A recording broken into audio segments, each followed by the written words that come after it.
नमस्कार दोस्तों, मैं कुमार विजेता कहानी खबर तक के इस नए एपिसोड में आप सभी दर्शकों का बहुत बहुत स्वागत करता हूं और उम्मीद है कि आप लोग खुश और स्वस्थ होंगे। तो आइए कहानी को शुरू करते हैं, लेकिन उससे पहले वीडियो पर एक लाइक जरूर कर दे और चैनल को भी सब्सक्राइब कर ले। दरअसल भागलपुर जंक्शन पर ट्रेन रुकते ही रमेश अपनी माँ को लेकर दिल्ली जाने वाली सुपरफास्ट ट्रेन के रिजर्वेशन बोगी में जल्दी से चढ़ जाता है। हालांकि रमेश के पास जनरल बोगी का ही टिकट होता है, इसलिए अपनी मां को एक सीट पर बैठाकर सीट की व्यवस्था के लिए टीटी को खोजते हुए दूसरे बोगी में चला जाता है। उस बोगी की जो टीटी होती है वो कोई महिला थी और किसी यात्री का टिकट बना रही थी। रमेश पीछे से जाकर टीटी को कहता है कि मेरी माँ उम्रदराज और बीमार है, प्लीज़ मैडम एक सीट की व्यवस्था हो जाती तो आपकी बड़ी मेहरबानी होती। रमेश की आवाज़ सुनते ही जो महिला टीटी थी जब पीछे मुड़कर देखती है तो अचानक से चौंक जाती है और यही हाल रमेश का भी होता है, बल्कि रमेश तो हैरान परेशान भी हो जाता है। वो महिला टीटी कोई और नहीं बल्कि रमेश की तलाकशुदा पत्नी सुजाता होती है, जिसे रमेश ने 4 साल पहले तलाक दे दिया था। दरअसल सुजाता जो आज ट्रेन में टीटी है वो 4 साल पहले रमेश की ज़िंदगी में 4 चांद लगाकर उसके खुशियों को घर से भर देने वाली उसकी धर्मपत्नी थी। लेकिन जब 4 साल पहले सुजाता के एक रिश्तेदार ने उसके लिए रिश्ता लाया था, पर जब सुजाता के पिताजी को मालूम चलता है कि लड़का सरकारी नौकरी में है और अच्छे खासे परिवार से है, तो उसके पिता दहेज के बारे में सोचकर अपने रिश्तेदार से कहने लगते हैं कि लड़का सरकारी नौकरी वाला है और परिवार भी संपन्न है, मैं कहाँ से इतनी दहेज दे पाऊँगा। और फिर अपने रिश्तेदार से बताने लगते हैं कि तुम तो जानते ही हो मेरी आर्थिक स्थिति क्या है, मेरे आय का स्रोत एक जो फल का दुकान है उसी से घर के खर्चे भी चलते हैं और साथ साथ मीडिया का पढ़ाई भी चलता है। दरअसल जो सुजाता थी अभी BA पार्ट 1 में पढ़ाई कर रही थी। सुजाता देखने में जितनी सुंदर थी उससे कहीं ज़्यादा पढ़ने में तेज और होनहार थी और सुजाता का भी एक सपना था कि पढ़ लिख कर एक दिन वह सरकारी नौकरी करे। खैर जो रिश्ता लेकर आया था वो सुजाता के पिता से कहता है कि घबराओ नहीं, मैंने कुछ सोच समझ कर ही उस लड़का का रिश्ता तुम्हारे घर लाया हूँ और मैं बहुत अच्छी तरह से जानता हूँ कि तुम दहेज में मोटी रकम देने में असमर्थ हो, लेकिन तुम घबराओ नहीं, जो लड़का है उसका नाम रमेश है और बिहार सरकार में उसकी सरकारी नौकरी है। लेकिन लड़के का साफ साफ कहना है कि जब भी शादी करेगा दहेज मुक्त शादी करेगा, क्योंकि वह जब पढ़ लिख कर समाज के कुरीतियों का साथ देगा फिर उसके पढ़ने लिखने का मतलब क्या रह जाएगा। इसलिए वह लड़का बिना एक पाई लिए शादी करने को तैयार है, लेकिन उसे लड़की अच्छी खासी पढ़ी लिखी, तेज होनहार और देखने में भी सुंदर चाहिए और ये सारे गुण तुम्हारे बेटी में मौजूद है। वह दिखने में भी सुंदर है और पढ़ने में भी तेज है, इसलिए मैं उस लड़का का रिश्ता तुम्हारी बेटी के लिए लेकर आया हूँ। सुजाता के पिता का खुशी का ठिकाना नहीं रहता है, उसे लग रहा था जैसे वह दिन में सपने देख रहा है। इस कलयुग में पहले तो सरकारी नौकरी वाला लड़का मिलना मुश्किल है, वो भी बिना दहेज के। सुजाता के पिता को ऐसा लग रहा था जैसे भगवान ने उसकी बरसों से मांगी हुई मन्नत पूरी कर दी हो। जब सुजाता के पिता अपनी बेटी की शादी के लिए तैयार हो जाते हैं और फिर लड़का देखने का दिन तय होता है और रमेश को देखते ही सुजाता के पिता रमेश को पसंद कर लेते हैं, क्योंकि रमेश सरकारी नौकरी में तो था ही और ऊपर से देखने सुनने में भी बहुत हैंडसम और स्मार्ट लड़का था। अब रमेश के घर वाले भी सुजाता को पसंद कर लेते हैं, खासकर उसकी पढ़ाई लिखाई से बहुत ज़्यादा संतुष्ट थे और देखने में तो सुजाता बेहद ही खूबसूरत थी। खैर शादी का दिन तय होता है और दोनों की शादी बड़े ही धूमधाम से संपन्न हो जाती है। सुजाता रमेश के घर आते ही घर के काम काजों के साथ साथ उसके माँ बाप की सेवा बड़े ही सेवा भाव से करने लगती है।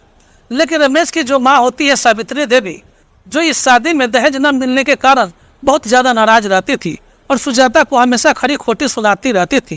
कहती थी कि तुम्हारे माँ बाप ने मेरे बेटे को ठग लिया, मेरे बेटे ने 1 रुपया भी दहेज नहीं लिया था, लेकिन तुम्हारे माँ बाप का क्या फर्ज था, सीधे शादी करके तुम्हें हमारे घर भेज दिया। दहेज नहीं तो कम से कम घर का सारा सामान ही दे देता, लेकिन तुम्हारे बाप ने तो यह भी नहीं दिया है। सुजाता समझदार लड़की थी, इसलिए वो अपने सास को कभी मुंह लगे जवाब नहीं देती थी और सास की सारी बातें को इस कान से सुनती थी और उस कान से निकाल देती थी। और वही रमेश इतनी सुलक्षणी, चरित्रमान और संस्कारी पत्नी को पाकर बेहद ही खुश था। वो अपनी पत्नी की हर इच्छा को उससे कहने से पहले ही पूरा कर देता था। इस पर सुजाता की सास और भी सुजाता से जली भुनी रहती थी। खैर सुजाता रमेश की शादी के लगभग साल भर बीत चुके थे, लेकिन सुजाता की सास की व्यवहार में कोई बदलाव नहीं आ रहा था। धीरे धीरे सुजाता को भी अब अपनी सास की बातें दिल में चुभने लगी थी। फिर एक दिन सुजाता इन्हीं बातों को लेकर अपनी सास की सारी बातें अपने पति रमेश को बतलाती है। रमेश अपनी माँ को बहुत समझाता है कि वह खुद ही दहेज के खिलाफ था। फिर माँ तुम क्यों ऐसा बातें करती हो, सुजाता को हमेशा क्यों ताना मारते रहती हो। रमेश की माँ इस बात पर साफ साफ इनकार कर देती है कि उसने ऐसा कुछ बहू को कहा है और कहती है कि बहू उस पर झूठी लाछन लगा रही है। लेकिन रमेश समझदार लड़का था, इसलिए बात को इग्नोर कर देता है और अपनी पत्नी सुजाता को समझाते हुए कहता है कि छोटी छोटी बातों का तुम इतना टेंशन क्यों रखती हो। सुजाता अपने पति की बातों का विरोध नहीं करती है, लेकिन जब रमेश की माँ की आदत फिर से नहीं जाती है, बार बार उसे ताना मारती ही रहती है, तो सुजाता भी अब अपने पति को बार बार कहने लगती है कि तुम्हारी माँ मुझे ऐसे ऐसे ताना मारते रहती है और पूछने पर झूठ बोल देती है। लेकिन रमेश जब भी अपनी माँ से इस बात को पूछता है तो उसकी माँ साफ साफ इनकार देती है कि ऐसा कुछ उसने बहू को कहा है।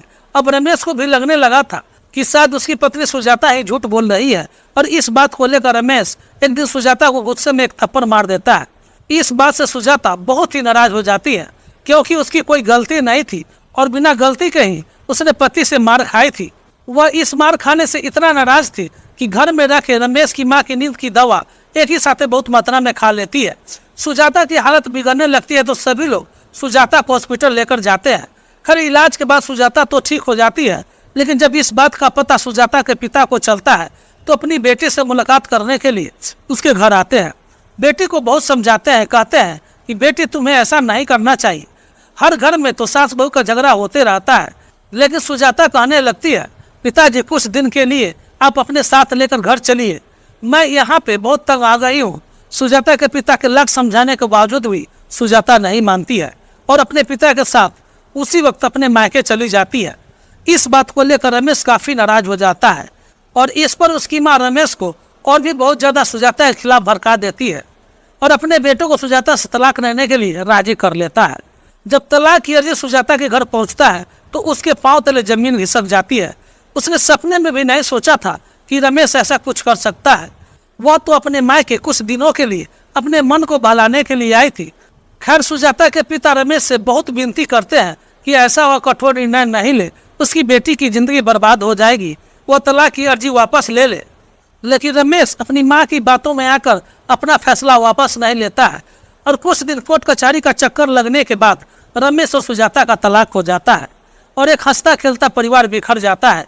और फिर कुछ दिन बाद रमेश की माँ रमेश की दूसरी शादी कर देती है और लगभग 4 साल बाद जब रमेश की माँ की तबीयत बहुत ज़्यादा खराब हो जाती है तो अपनी माँ की बेहतर इलाज के लिए भागलपुर से दिल्ली जाने के लिए भागलपुर रेलवे स्टेशन से दिल्ली जाने वाली ट्रेन के रिजर्वेशन बोगी में चढ़ गया था। हालांकि उसके पास रिजर्वेशन बोगी का टिकट नहीं था, लेकिन अपनी माँ का इलाज कराना जरूरी था, इसलिए वह जनरल बोगी के टिकट से ही रिजर्वेशन बोगी में चढ़ गया था और माँ को एक सीट पर बैठाकर टिकट की व्यवस्था करने के लिए महिला टिट्टी के पास गया था। और वह महिला टिट्टी उसकी 4 साल पहले की तलाकशुदा पत्नी सुजाता ही थी। जब रमेश ने अपनी पत्नी को देखा तो देखकर हैरान परेशान हो गया था, लेकिन सुजाता ने रमेश को पहचानते हुए कहा कि बोलिए मैं आपकी क्या मदद कर सकती हूँ। रमेश सारी बातें बताता है कि उसकी माँ बहुत बीमार है, लेकिन टिकट नहीं मिलने के कारण रिजर्वेशन बोगी में चढ़ गया है। उसे एक सीट की ज़रूरत है, अगर एक सीट मिल जाती तो आपकी बहुत मेहरबानी होती। यह बात बोलते हुए रमेश अपने आप को शर्मिंदा महसूस कर रहा था। तो अब जो महिला टिटी थी वह बोली आपकी माँ कहाँ है, पहले मैं उनसे मिलना चाहती हूँ। फिर सुजाता रमेश के माँ से मिलते ही उसके माँ के पाँव को छूकर प्रणाम करती है। यह देखकर रमेश की माँ शर्म के मारे नजरें झुका लेती है। इस पर रमेश कहता है कि देखो जिस लड़की को मैं तलाक दिया था तुम्हारी वजह से इस ट्रेन की टीटी है। लेकिन सुजाता सब पिछली बातों को भूलकर हमें सीट देने के लिए तैयार है। इस बात पर सुजाता कहती है यह तो मेरा कर्तव्य है, अगर सीट खाली है तो किसी भी व्यक्ति को देना ही है। मैं आप पर कोई एहसान नहीं कर रही हूँ, लेकिन तुम्हारी माँ का मुझ पर बहुत बड़ा एहसान है। अगर तेरी माँ ने मुझे ताने नहीं मारे होते तो आज मैं अपने पिता के घर पढ़ लिख कर इस ट्रेन की टीटी नहीं बन पाती। सुजाता की बातें सुनकर रमेश और उसकी माँ अपने किए पे पछता रहे थे, लेकिन आज सुजाता को अपने फैसले पर कोई पछतावा नहीं था। वह दोनों का टिकट बनाती है और एक बोगी में सीट दे देती है और वहाँ पर दोनों को बैठाकर बड़े गर्व से अपने काम में लग जाती है। लेकिन मैं आज सभी सास बहुओं से कहना चाहता हूँ कि छोटी छोटी बातों को लेकर अपने ही बेटे के अपने ही पुत्रों की जिंदगी बर्बाद नहीं करनी चाहिए, क्योंकि एक अच्छा खासा पढ़ी लिखी बहू बड़ी किस्मत से मिलती है। खैर इस कहानी को सुनाने का उद्देश्य किसी को दुख देना या ठेस पहुंचाना नहीं है, बल्कि आपको जागरूक करना है, सतर्क करना है कि कभी भी ऐसी कोई परिस्थिति आ जाए तो कोई भी निर्णय लेने से पहले 100 बार इंसान को सोचना चाहिए। तो चलिए मिलते हैं फिर अगली वीडियो में एक नई और सच्ची कहानी को लेकर। तब तक आप मुझे इजाज़त दें। जय हिंद, जय भारत।